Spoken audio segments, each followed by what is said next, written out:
Xoş gördük, əziz dinləyicilər.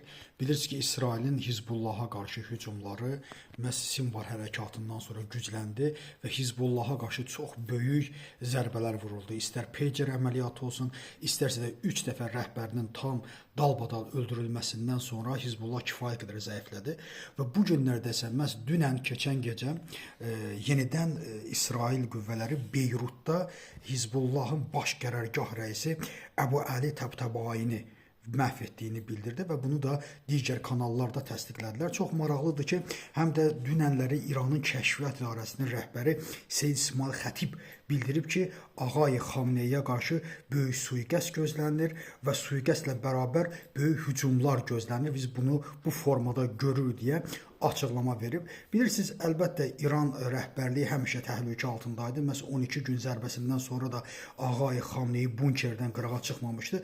Düşünürəm ki, əlbəttə hər zaman, hər an Xamneyinin öldürülməsi məsələsi ortaya çıxa bilər. Bu İsrailin demək olar ki, planıdır. Amma ikinci ən vacib məsələ də bundan ibarətdir ki, İranda vəziyyət elədir ki, bütün hakimiyyət, bütün dövlət 79-cu il inqilabından sonra dövlət tam Xamneyə, tam ali dini liderə bağlıdır. Mən düşünürəm ki, Xamneyi əgər məhv edilərsə, İran İslam dövlətinin də süqutu qapıda olar. Təşəkkür edirəm diqqətinizə görə.